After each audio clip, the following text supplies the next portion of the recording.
매일같이 먹고 당연하게 생각하는 그 매운맛, 한국적인 집밥들이 세계적인 경쟁력을 갖고 있다는 거예요. 그래서 이 집밥 1.0 시대에는 먹방, 쿡방의 이제 전성기였습니다. 점심 먹고 상을 다 치우기도 전에 디저트가 도착하는 놀라운 경우인데 앞으로 그런 일이 일상화될 가능성이 굉장히 높습니다. 물은 우리 사이를 갈라놓지만 술은 우리 사이를 이어냅니다. 가장 맛있는 술은 코로나가 좀 종식되면서 여러분들과 함께 마실 수 있는 그런 술이 아닐까.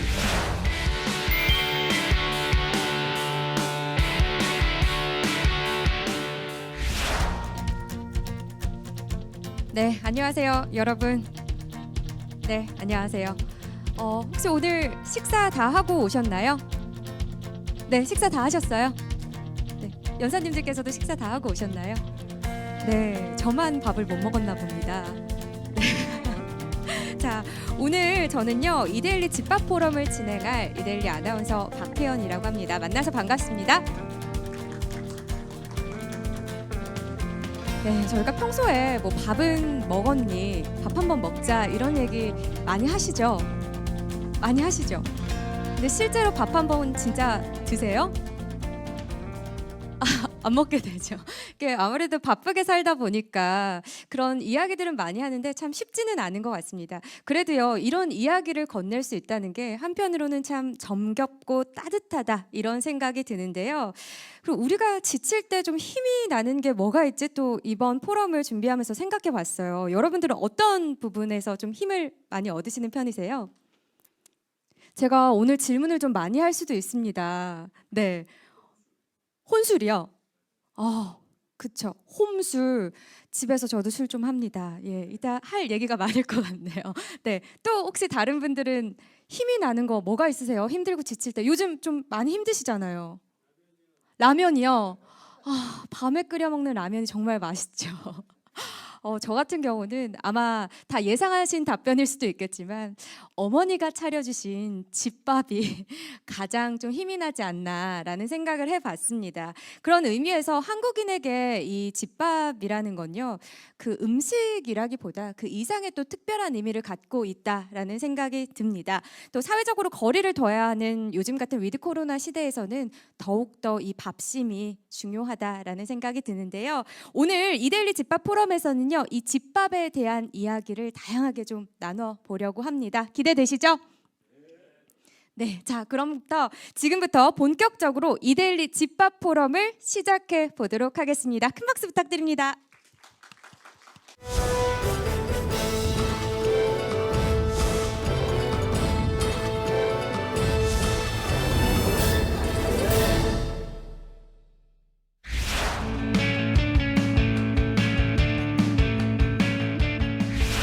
우리가 알고 있는 대항해 시대는 흑사병 그리고 육두구로부터 출발을 했습니다. 그런데 이제 이 대항해 시대 초창기에 아주 유명한 인물이 있습니다. 1492년에 콜럼버스, 여러분 아시죠? 신대륙을 발견하게 되는데, 콜럼버스가 신대륙을 발견하게 된 동기, 신대륙을 찾은 것이 아니었죠, 그죠? 원래 콜럼버스는 육두구를 찾기 위해서 동남아시아로 가는 새로운 항로를 개척하는 과정이었습니다. 왜냐하면 콜럼버스는 지구가 둥글다고 확신을 했죠.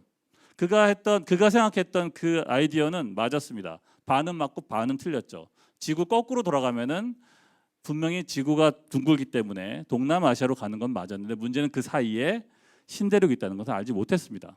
그래서 콜럼버스는 죽을 때까지 자기가 동남아시아에 도착했다고 믿었어요. 그래서 열심히 육두구를 찾았죠. 네, 육두구를 찾았습니다. 그런데 육두구를 찾을 수가 없었습니다. 난감해졌죠. 왜냐하면은 당시 에스파니아의 그 이사벨 여왕에게 많은 투자를 받았는데, 투자를 받았던 동기가 뭐예요? 동남아시아로 가서 육두구를 찾겠다. 금보다 당시 육두구의 가격이 동일한 무게의 금보다 비쌌습니다. 그래서 육두구 찾아오겠다 그래서 투자를 왕창 받았는데 막상 도착해 보니까 육두구가 없는 거예요. 뭐라도 갖고 가야 되겠다. 네, 그래서 콜럼버스가 그곳에 도착한 신대륙에서 들고 간 그 향신료가 바로 고추입니다. 네. 처음으로 아메리카 대륙을 떠나게 되는 계기는 바로 콜럼버스였던 것이죠. 이때부터 이 고추가 전 세계를 여행을 하게 됩니다. 자, 1492년에 콜럼버스가 발견한 고추는 바다 대서양을 건너서 유럽에 정착을 하고 다시 포르투갈 선교사들, 예수의 선교사를 통해서 인도를 거쳐서 동남아시아를 거쳐서 일본에 도착하게 됩니다. 1542년에 포르투갈 선교사들이 일본의 다이묘들에게 고추를 선설하게 됩니다. 당시에 이제 그 선교사들이 선교할 지역에 환심을 사기 위해서 여러 가지 신문물들이나 새로운 그런 약초나 이런 것들을 선물로 주게 되는데 그 중에 하나가 바로 고추였던 것이죠. 그렇게 해서 고추는 아시아에 전파가 되었고 결국은 이제 임진왜를 거쳐서 한국으로 들어오게 됩니다. 자, 여기까지 얘기했는데 이 대목에서 제가 오늘 준비한 첫 번째 문제를 드리도록 하겠습니다. 자, 한국의 풋고추는 스코빌 지수, 그러니까 매운맛을 이제 재는 단위로서 1500 SHU 정도 된다고 합니다. 그렇다면 현재 기준으로 기네스북에 등재된 세계에서 가장 매운 고추 품종은 어떤 것일까요? 자, 이제 제가 여러분이 알기 쉽게 사지선다형으로 문제를 내겠습니다. 자, 이제 뭐 답을 내면 되는 것이죠. 네, 곧 제가 답을 발표하겠는데 캐롤라이나 리퍼 미국, 그리고 나가 바이퍼 영국, 그리고 부트졸로키아 인도, 그리고 하바네로 멕시코, 이 4개 중에서 과연 현재 기준으로 가장 매운 고추 품종은 어떤 것일까요? 개인적으로는 멕시코의 하바네로는 제가 직접 먹어봤습니다. 네. 5기가 부터 이제 국제 학회를 마치고 멕시코 식당에 갔다가 서로 자기네가 매운 거를 더 누가 잘 먹느냐 그런 경쟁이 붙어가지고 저도 한국 대표로 하바네로를 먹어봤습니다. 네, 뭐 맵다고 표현할 수가 없는 만큼 매운 맛이었던 것 같습니다. 자, 그러면은 답을 지금 얘기해도 될까요? 계속 가야 되는데 뭐 힌트를 드리자면은 국적이랑은 큰 상관 없습니다. 그리고 최근의 기록이라고 제가 말씀을 드렸습니다. 현재 기록. 네, 답은 캐롤라이나 리퍼입니다. 미국의. 네, 제가 그 숫자 스코빌 지수를 한번 언급해 보겠습니다. 네, 캐롤라이나 리퍼는 200만 SHU, 나가바이퍼는 135만, 부트졸로키아는 100만, 하바네로는 35만. 사실 하바네로는 상당히 최근까지 역사적으로 가장 오랫동안 매운 고추의 대명사였죠. 네. 그러다가 인도한테 뺏겼다가 영국, 지금은 현재 미국. 곧 품종 개량이 발달했기 때문에 점점 더 매운 고추들이 나올 거라고 생각합니다. 참고로 청양고추는 15만 SH 정도 된다고 합니다.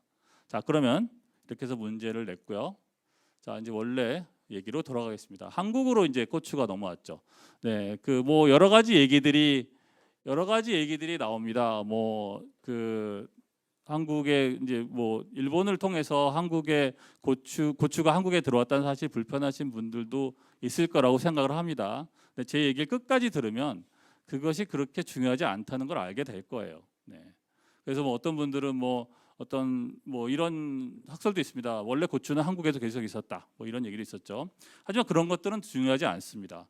이수강의 지복유설, 임진왜란이 지나고 나서 이성강의 신변 잡기를 다뤘던 이 수필에 보면 이런 문장이 나옵니다. 네, 남만초라는 얘기가 나오죠. 남만초라는 얘기가 나오고, 그리고 이 남만초라는 것이 외국에서 들어와서 외계자라고 한다. 이런 얘기가 이미 적혀 있었습니다. 즉 당시 조선 사람들은 이미 고추라는 것이 일본에서 수입됐다는 걸 알고 있었죠. 그리고 일본 사람들도 이것이 자기네 나라 것이 아니라고 알고 있었습니다. 왜냐하면은 남만초라는 것은 일본 사람들이 붙인 이름인데, 남만이라는 건 뭐죠? 바로 동남아시아를 의미합니다. 일본 사람들은 이 고추가 동남아시아에서 들어왔다고 알고 있었던 것이죠. 사실은 유럽을 거쳐서, 그리고 남아메리카, 멕시코 이런 곳에서 있었던 것이 고추였는데 당시는 알 수가 없었던 것이죠. 중요한 것은 수입 농산물이었다. 하지만 이 얘기는 여기서 끝나지 않습니다. 자, 여기서부터 이제 한국의 마법이 시작이 되죠. 한국의 매운맛의 마법이 시작이 됩니다. 한국적인 매운맛이 탄생을 하게 되는데, 저는 그것을 3가지로 나눠서 분석을 해봤습니다. 첫 번째, 한국의 토양에서 자란 고추는 당도가 다른 고추에 비해서 3배 이상 높다고 합니다. 그리고 두 번째는 매운맛의 정도죠. 매운맛의 정도도 한국 토양에서 자란 고추는 다른 일반 고추에 비해서 낮습니다. 즉 한국에 정착한 고추는 더 달고 더 덜 매운 것이죠. 더 먹기가 좋다는 거예요. 여기에 또 한 가지 제가 강조하고 싶은 것은 한국적인 맛을 나는 데 중요한 것은 바로 한국 음식의 조리법입니다. 네, 조리법. 한국은 어떻게 하죠? 일본이나 프랑스 음식처럼 원래 있는 재료의 맛을 살리는 것이 아니라 발효를 시키든지 아니면 푹 끓이든지 해서 원재료를 혼합해서 새로운 맛을 창조를 하죠. 그래서 한국적으로 정착한 이 고추의 한국적인 그러한 새로운 창조적인 그러한 조리법이 결합을 해서 한국적인 매운맛이 탄생을 하게 된 것이죠. 우리 밥상에 올라가는 맛은 그렇게 만들어졌습니다. 자, 그리고 여러분 제가 이제 대표적으로 한국적인 매운맛을 알고 우리 집밥 위에 올라가는 그러한 대표적인 음식들을 몇 개를 선정을 해봤어요. 이것도 많겠죠. 뭐 떡볶이, 김치찌개, 뭐 된장찌개, 제가 좋아하는 낙지볶음, 아니면 뭐 비빔밥, 라면, 계속 말씀하셨던 라면 있습니다. 이것들이 너무나 당연한 맛입니다. 그렇죠? 우리 입장에서는 매일같이 먹을 수 있어요. 그리고 뭐 배달의 민족 딱딱 누르기만 하면은 뭐 다 갖다 주더군요. 네, 다 갖다 주는데, 자, 이런 그 너무나 당연하게 우리가 매일 먹는 맛들인데 이것들이 얼마나 가치가 있는지를 여러분들은 모릅니다. 왜? 너무 당연하니까 모르죠. 그래서 제가 이 우리가 갖고 있는 이 고유와 우리가 만들어낸 한국적인 매운맛이 어떤 가치를 갖고 있는지를 여러분께 이해를 시키기 위해서 한국 사람이 아닌 사람들이 어떻게 느끼는지를 제가 보여드리도록 하겠습니다. 좀 나이가 있으신 분들은 이 만화를 기억하실지 모르겠어요. 맛의 달인이라는 오이신보라는 그러한 만화인데 여러분 뭐 최근에 먹방이나 뭐 먹는 뭐라 그러죠? 먹는 그 만화 먹는 드라마 있습니다. 뭐가 있죠? 고독한 미식가라든지 아니면 뭐 심야식당 이런 프로들이 있습니다. 그죠? 일본 프로인데 그런 모든 프로들의 원조라고 생각하시면 될 것 같아요. 1983년에 연재 시작했고 2012년에 지금 중단된 상태인데 1억 권이 팔렸습니다. 현재까지. 네, 음식 만화의 원조격이죠. 여기에 한 50편쯤 되는 편에 한국 얘기가 나옵니다. 한국 음식 얘기가 나오게 되는데 중간쯤에 그 편 중에 한 부분을 제가 발췌를 해봤습니다. 자, 이제 동태찌개, 생선찌개라고 나오는데 뭐 동태찌개라고 우리 가정하면 될 것 같아요. 너무 평범한 동태찌개를 이 직원들이 오이신보는 이제 맛있는 신문이라는 의미라고 할 수가 있겠죠. 그래서 직원들끼리 이제 그 한국 음식점에 가서 생선찌개를 먹는 장면입니다. 여기 보시면 처음에 그 생선찌개를 먹게 되는데 이런 놀라죠. 먹고 너무 매워가지고 얼얼하군요. 굉장한 자극이야. 너무 맵다. 막 울려고 합니다. 그죠? 자, 그런데 바로 다음 페이지에 어떤 장면이 나오는가? 보시면 이런 얘기 나옵니다. 처음에는 매운맛밖에 느끼지를 못하지만 먹으면 먹을수록 그 속에 숨겨진 맛이 느껴지는 걸 이렇게 나오죠. 그럼 여직원이 당겨옵니다. 곧바로 숨겨진 감칠맛이 해일처럼 밀려오는 하군요. 이거 여러분 잘 아시는 그러한 클리셰한 그런 얘기들이죠.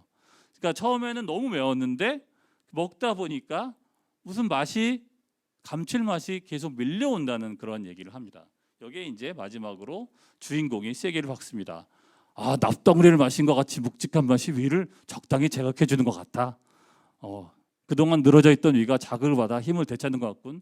이렇게 극찬을 하는 그러한 얘기가 나옵니다. 결국은 이 이제 에피소드 끝에 이 사람들이 모여가지고 한국으로 취재 여행을 떠나가는 그러한 장면이 뒤에 이어지게 되는데 이것이 밖에서 보는 사람들이 그러니까 한국인이 아닌 사람들이 느끼는 한국의 매운맛이라는 것이죠.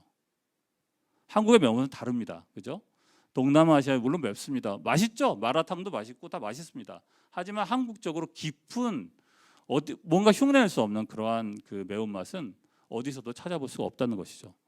그리고 중요한 것은 그 맛이 세계 사람들을 감동시킨다는 것.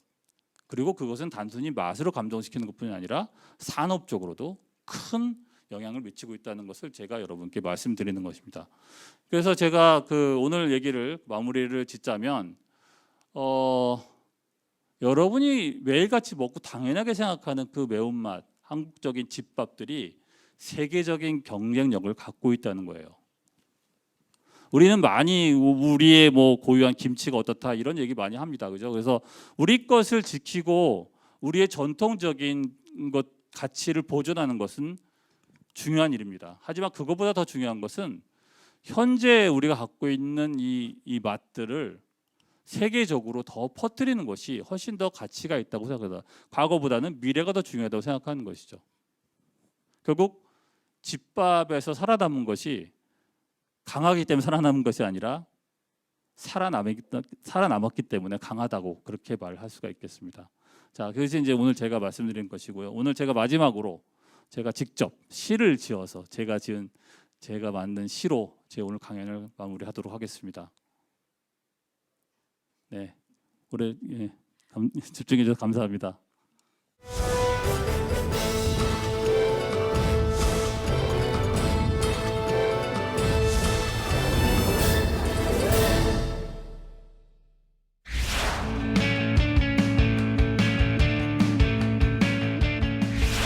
자, 물론 집밥은 굉장히 예전부터 많이 쓰던 이제 표현이었죠. 밥은 당연히 집밥이었고 예전에는. 하지만 이제 외식이라거나 이런 것들이 많이 늘어나고 또 다들 이제 직장에 다니고 이제 그러면서 그 집에서 이제 밥을 먹는 빈도수가 이제 줄어들고 직접 조리하는 빈도수가 이제 많이 줄어들게 되었죠. 예. 그러면서 집밥이라는 단어가 좀 더 자주 등장하게 되는 계기가 되는 것 같습니다. 자, 그러다가 굉장히 중요한 하나의 변화가 있었는데요. 예, 2015년, 16년에 그 집밥 저는 1.0 시대라고 한번 이름을 붙여봤습니다. 그 전에는 집밥 버전 제로 라고 이제 말씀드릴 수 있을 것 같고요. 그래서 이 집밥 1.0 시대에는 굉장히 중요한 사건이 하나 있었는데 바로 이때가 먹방, 쿡방의 이제 전성기였습니다. 이때를 이제 주도하셨던 분이 제가 준비한 사진에 나오는 우리 그 백종원 선생님이 이 시대를 이제 주도했죠. 자, 이때 텔레비전에서 굉장히 많은 그 쿡방과 먹방이 나왔고 많은 방송들이 이제 편성이 돼서 나왔습니다. 이때 많은 또 우리 각 집에 있는 아재분들께서 야, 이거 나도 할 수 있겠는데?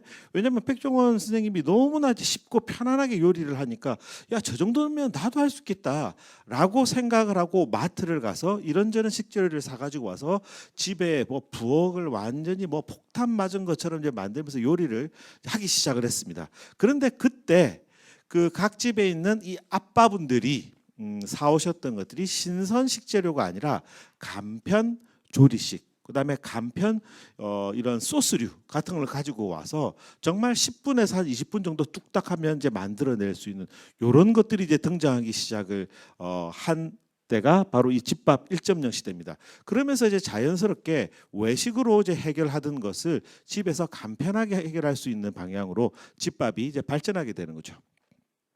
그때 이제 우리 식품업계가 굉장히 이 간편식, 가정 간편식이라고 하는 카테고리에서 좋은 성과를 내면서 전 그 국민들이 이 간편식을 즐기는 시대가 되었습니다. 그게 바로 집밥 1.0 시대가 되겠습니다.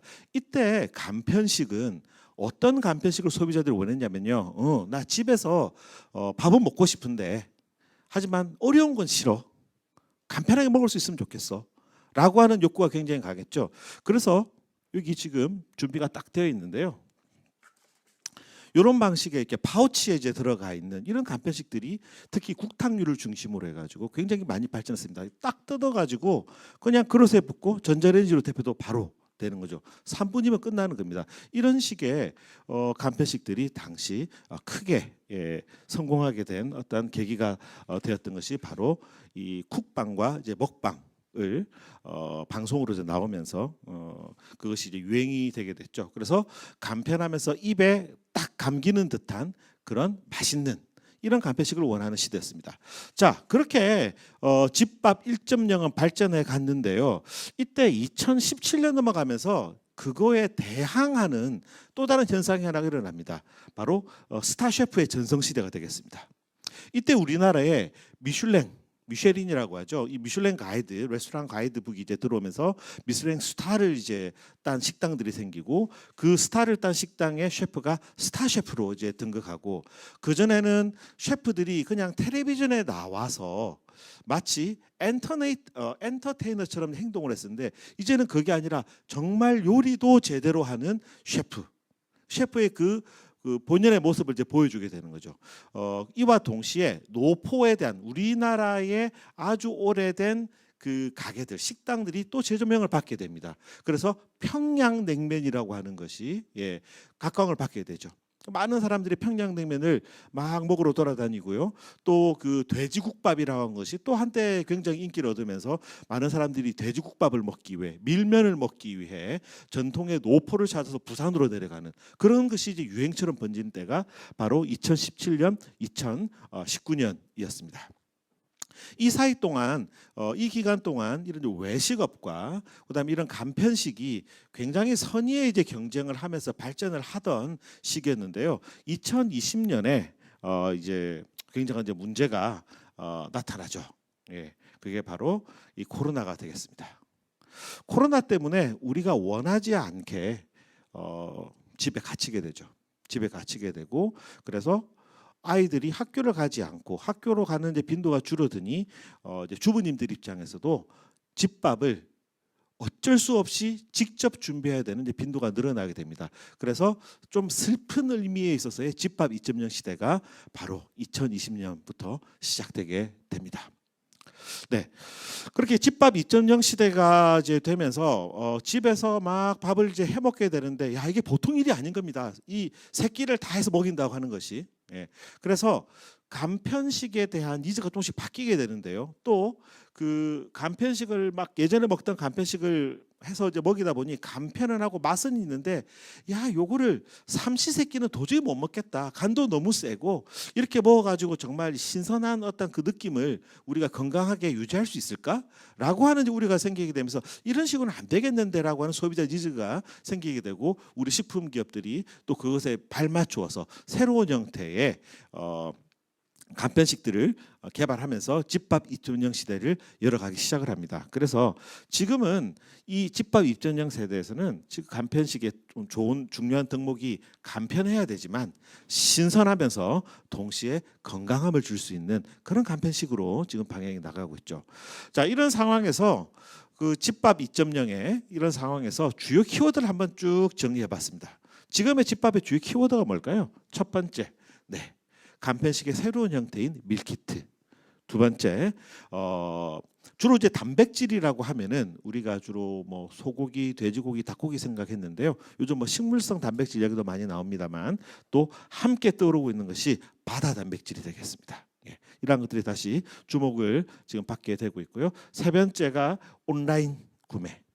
그리고 특히 새벽 배송이 일상화 되고 있다고 하는 거. 네 번째가 레스토랑을 우리가 직접 방문하기가 어렵기 때문에 이것을 간편식화하여서 집으로 이제 가지고 들어오는 이 RMR이라고 하는 거, 레스토랑 밀 리플레이스먼트라고 이야기를 합니다. 그리고 이제 마지막이 이런 여러 가지 팬데믹 상황을 겪고 뭐 여러 가지 재앙을 우리가 보면서 우리가 정말 이런 식으로 잘 살아갈 수 있을까? 우리 인류가 내 후손들이 이 땅에 잘 살 수 있을까에 대한 고민을 좀 더 하게 되면서 지속 가능성에 대한 것을 이 먹거리에도 적용을 하고 고민하는 그러한 시대로 이제 접어들게 됩니다. 그래서 동물 복지에 대한 이제 고민들이 많이 있게 되고요. 그다음에 친환경에 대한 패키지 이러한 것들을 고민하게 되죠. 왜냐하면 특히 이제 음식을 많이 배송시켜 먹고 배달시켜 먹었는데 먹을 때는 되게 좋았는데 먹고 나서 보니까 너무나 많은 이 패키지들이 남더라. 이걸 어떻게 해야 될까?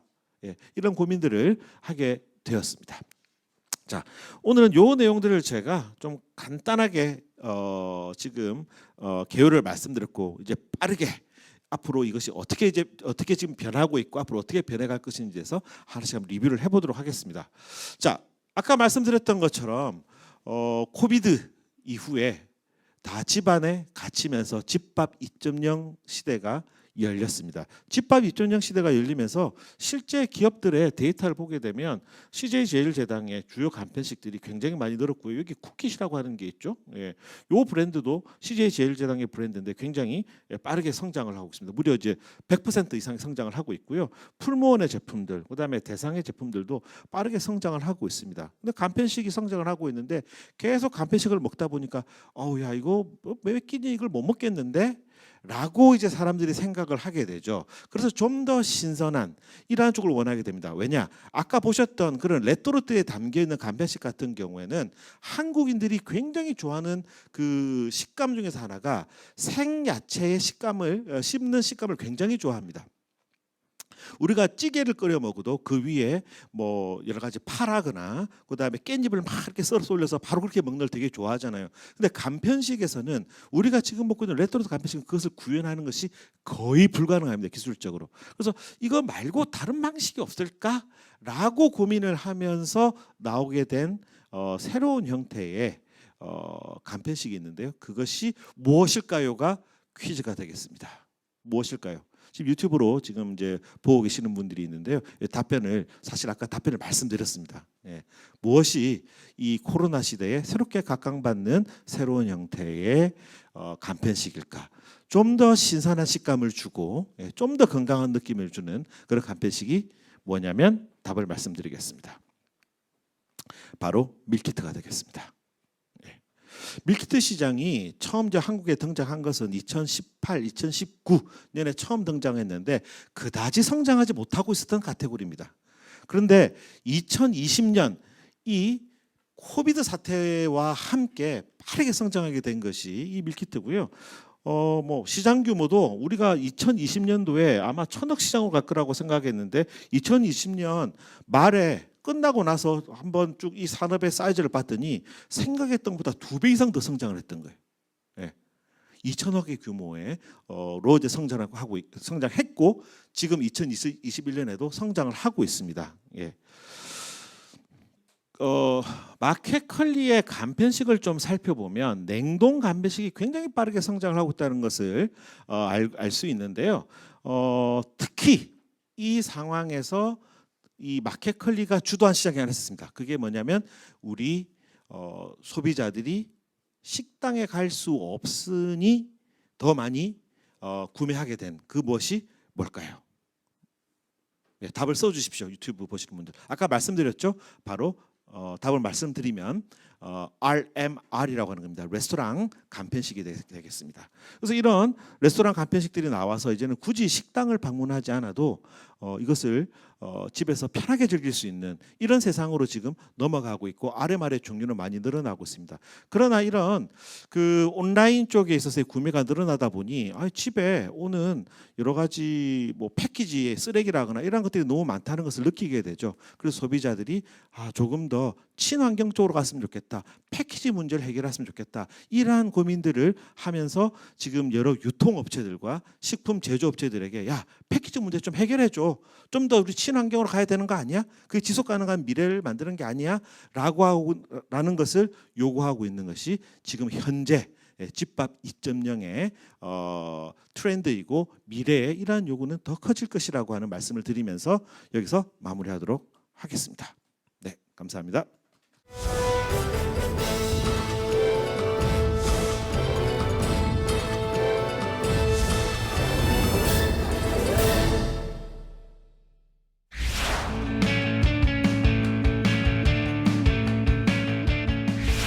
예, 배달 음식은 광고도 있었습니다.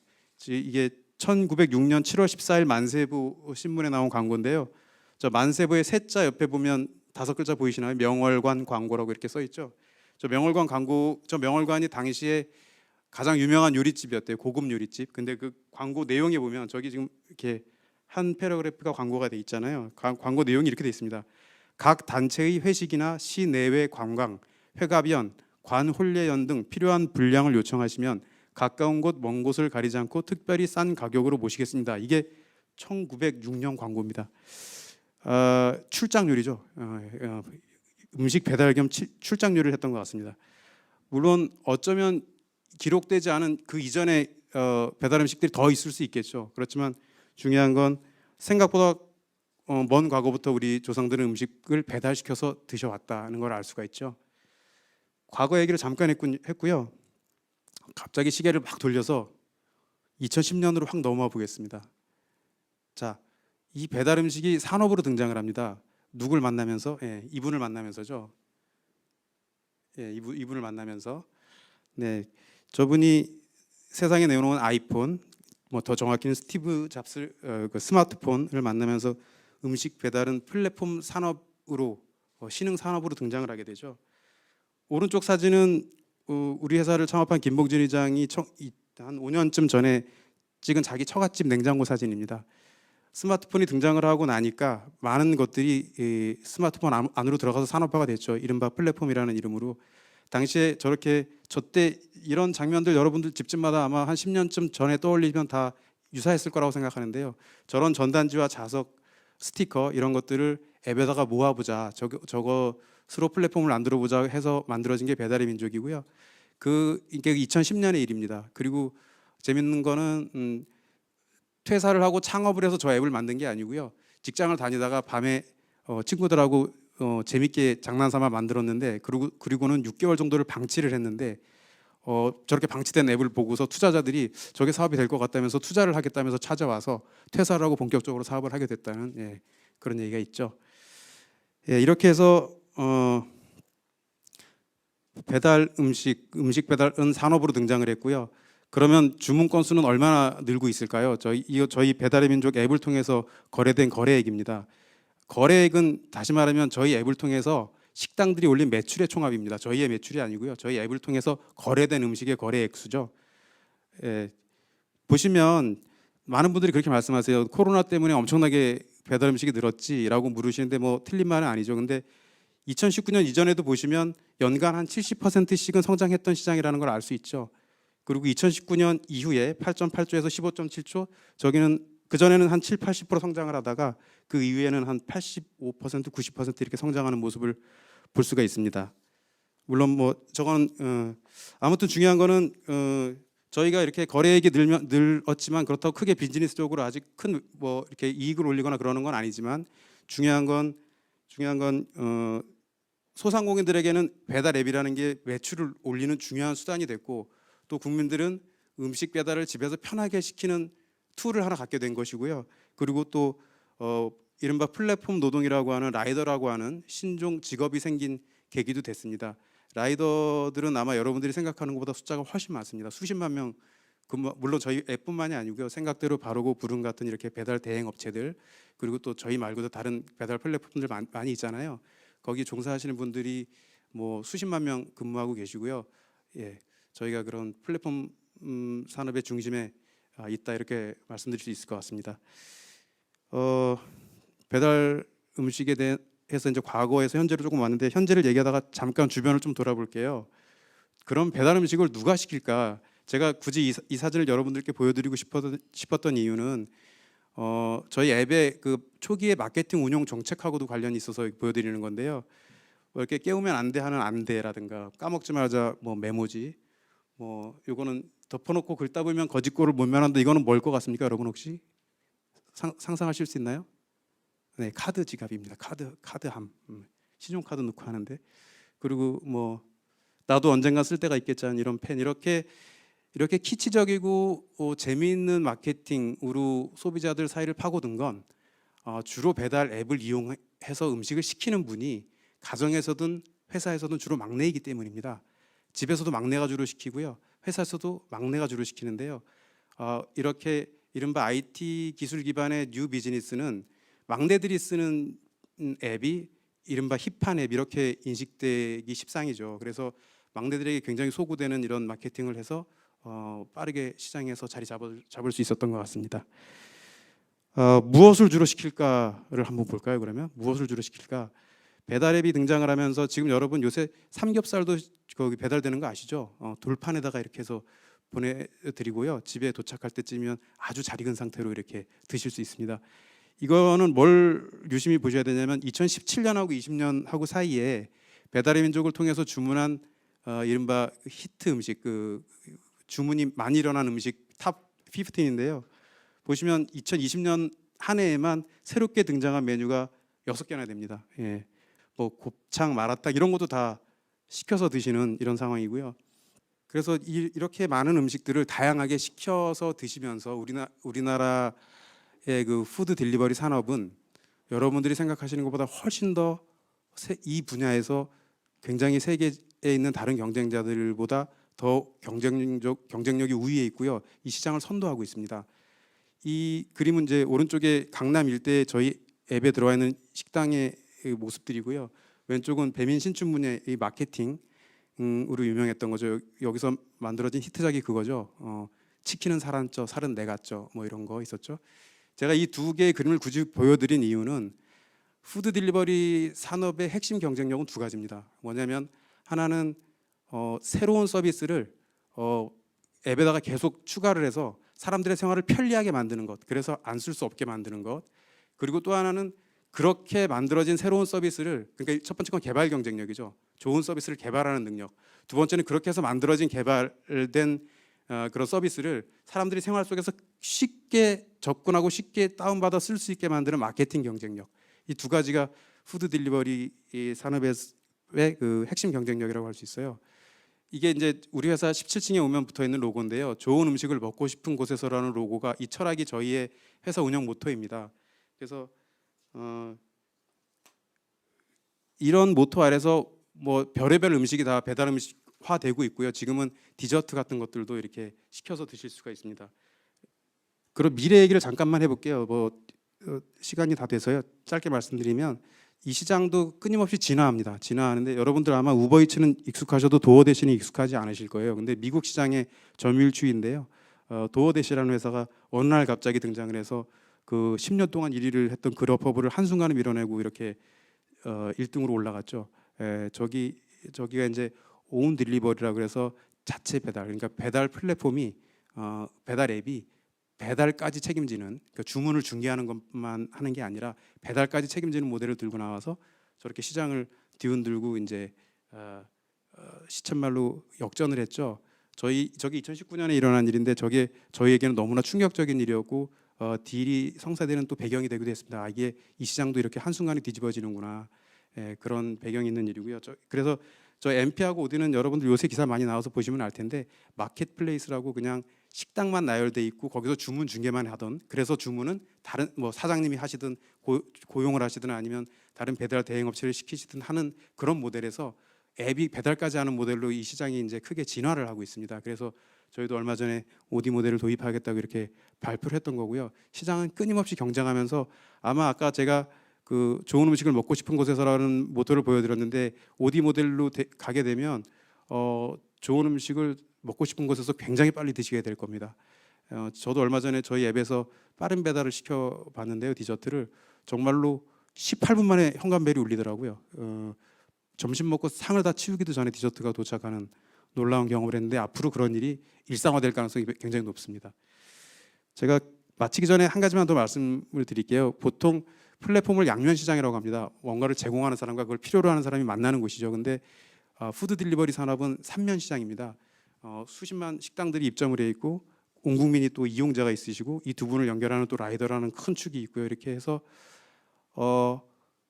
이 플랫폼 산업을 비즈니스로 경영하기가 굉장히 쉽지 않은 것이 이해가 상충되는 세 부분을 다 만족시키는 정책이란 있을 수가 없습니다. 기본적으로 이해가 서로 갈리기 때문에. 그런데 그럼에도 불구하고 저희는 그 속에서 길을 찾아서 조금씩 더 좋은 앱으로, 그리고 더 많은 분들이 더 편리하게 쓰실 수 있는 앱으로 그렇게 국내에서뿐만 아니라 해외에서도 그렇게 성과를 내보려고 아주 열심히 노력하고 있습니다. 예, 이상입니다.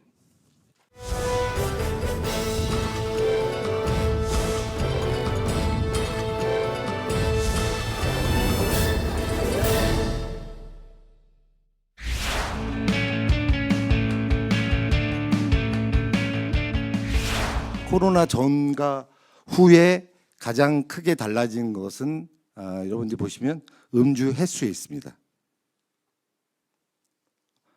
보시면 기본적으로 2016년에서 19년까지의 통계 수치를 보면 여전히 우리 음주 가무에 능한 민족이죠. 8.5에서 8.9에 꾸준히 음주 횟수는 뭐 적지 않은 숫자였습니다. 달라진 게 있다면 코로나19 이후 지난해 2020년에 처음으로 9.0에 9회를 이제 돌파했다는 데서 코로나19 큰 달라진 횟수, 통계 수치를 볼 수 있습니다. 여기서 이제 가끔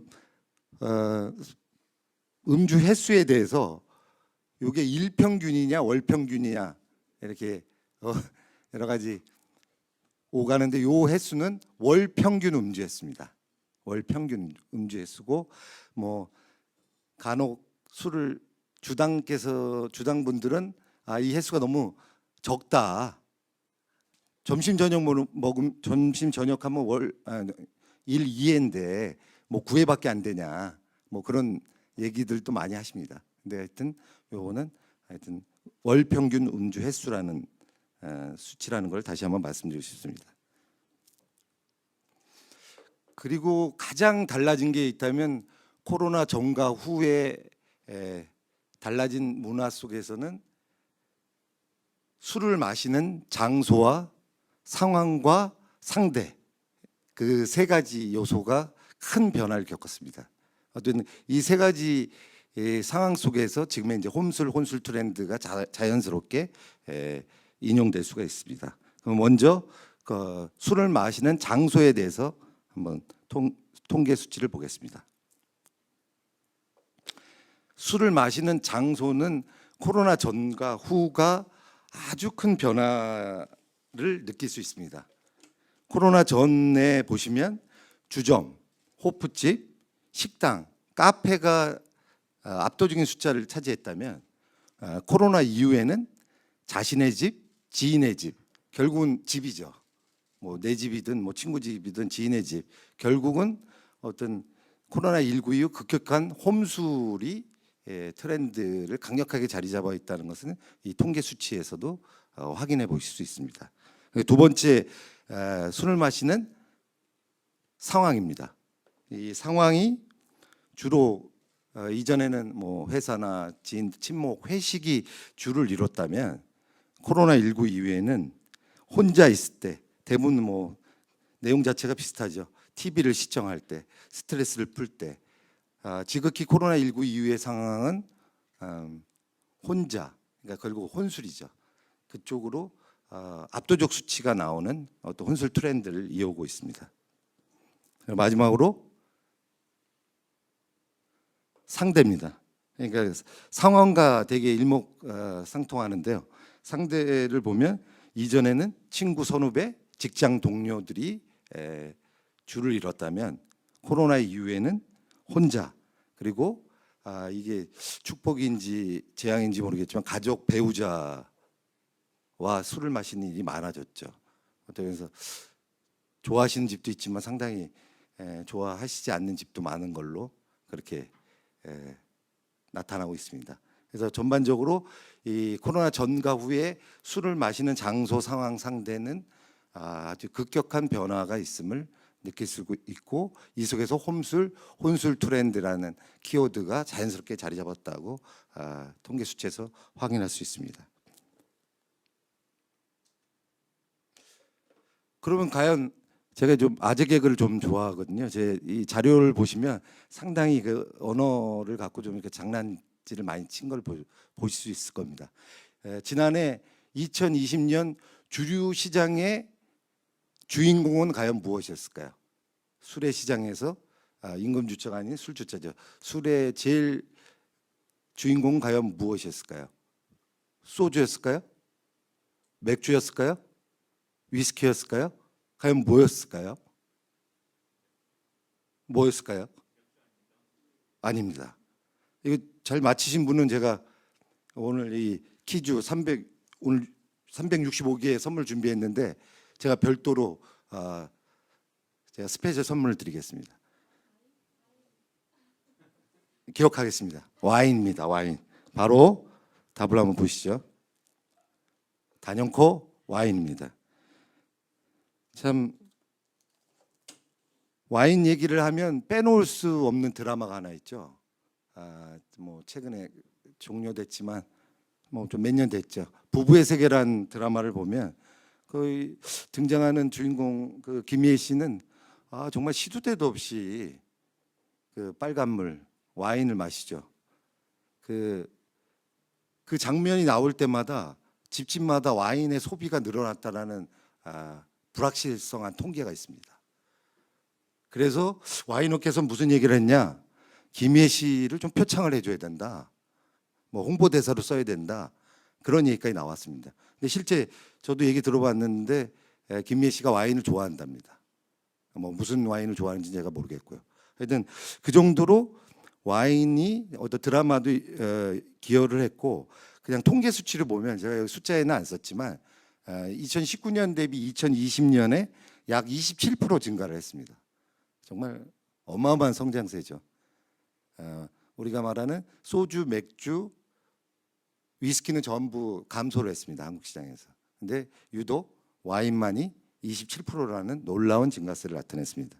그리고 올 1월에 모 편의점, 제가 이제 간접 PPL을 할 수가 없어갖고 하여튼 모 편의점 1월 한 달 상위 10개 품목 순위가 한번 공개된 적이 있었습니다. 올해 2021년 1월에.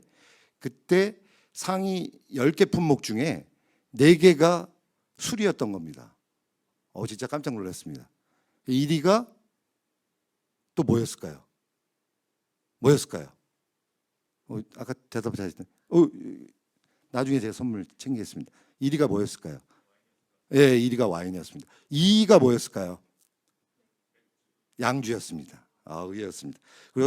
그리고 6위가 소주였고 9위가 맥주였습니다. 하여튼 탑 10에 가요 탑 10도 아니지만 탑 10에 무려 1위 와인, 2위 양주, 6위 소주, 9위 맥주 이렇게 될 정도로 와인은 어떤 생활 속에 정말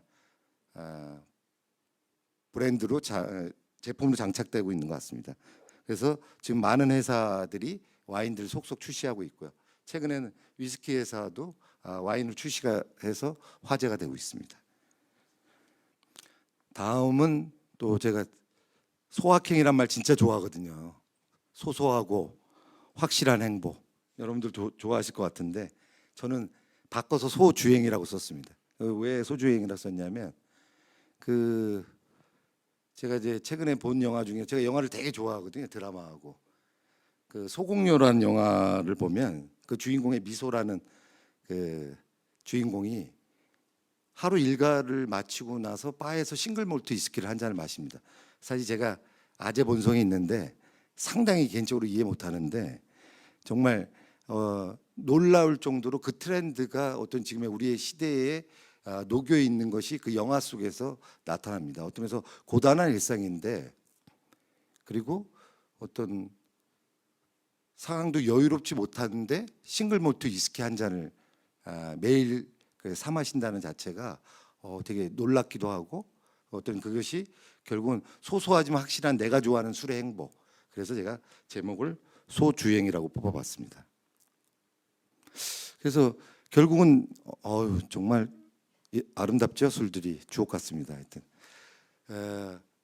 이 주제 싱글 몰트 위스키 얘기를 왜 제가 말씀을 드리냐면 그 영화 소공녀의 주인공도 싱글 몰트 위스키를 즐기지만 어떤 지금 코로나19 이후에 많이 달라진 그 주류 문화 속에서 나만의 취향 소비가 되게 늘었다는 겁니다.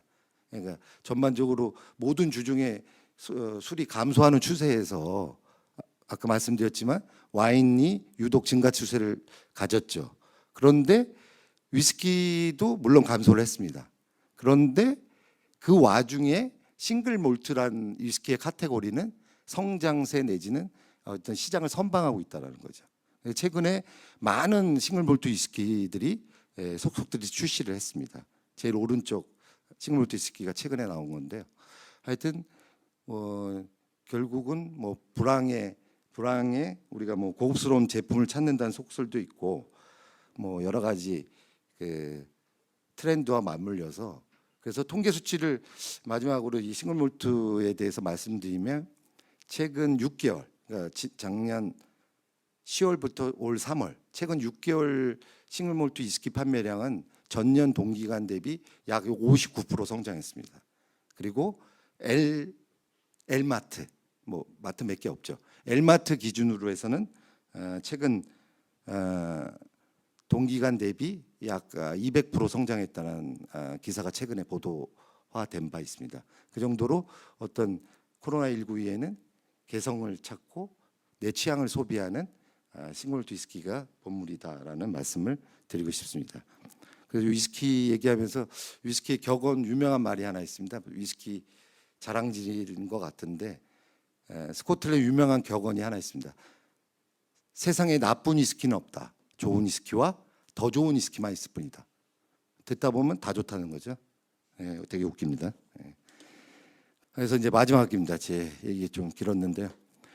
제일 제가 한 말은 아니고요. 제가 제일 좋아하는 말인데 물은 우리 사이를 갈라놓지만 술은 우리 사이를 이어놓는다. 정말 코로나로 많은 분들이 힘들어하시고 집에 머무는 시간도 늘어나면서 혼술 트렌드도 너무 자리가 잡히고 있죠. 그래서 술은 항상 이제 많은 사람을 이어놓는 역할을 하고 있는데 현재는 그러지 못하는 안타까움이 있습니다. 마지막 끝으로 제 개인적인 바람이 있다면 세상에서 가장 맛있는 라면이 한께 라면이듯이 가장 맛있는 술은 코로나가 좀 종식되면서 여러분들과 함께 마실 수 있는 그런 술이 아닐까 생각이 됩니다. 끝까지 들어주셔서 감사합니다. 감사합니다.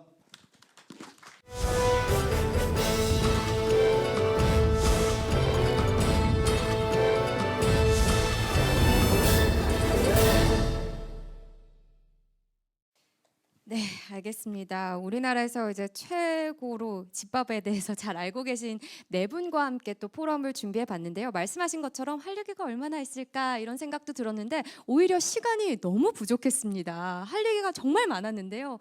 다 하지 못해서 아쉽습니다만 저희가 계속 이런 이야기를 좀 많이 나눌 수 있는 시간들이 있었으면 좋겠네요. 공감하시는 거죠? 공감합니다. 자, 억지로 아니, 시간이 강요하는 짧은 건 게 정말로 아닙니다. 좀 아쉽습니다. 그죠? 더 많은 말씀을 드리고 아쉬우시죠? 싶은데요. 네, 아쉽네요. 네, 알겠습니다. 자, 앞으로 여러분 저희가 밥 먹었니? 앞서 저희가 서두에 이야기했지만 밥 한 번 먹자 이런 이야기들 지금 상황 때문에 그러지 못하는 것들도 있지만요. 이제 코로나19가 빨리 좀 극복이 돼서 앞으로 그런 거 진짜 현실적으로 정말 밥 한 번 먹을 수 있고 집에서도 가족들과 식사 많이 할 수 있는 그런 분위기를 이끌어 가보면 더 좋겠다는 생각이 듭니다. 자, 오늘 이데일리 집밥 포럼은요. 준비한 내용 여기까지입니다. 여기서 좀 마무리 짓도록 하고요. 다음에 더 알차고 좋은 내용으로 또 찾아뵙도록 하겠습니다. 여러분 끝까지 함께해 주셔서 정말 고맙습니다.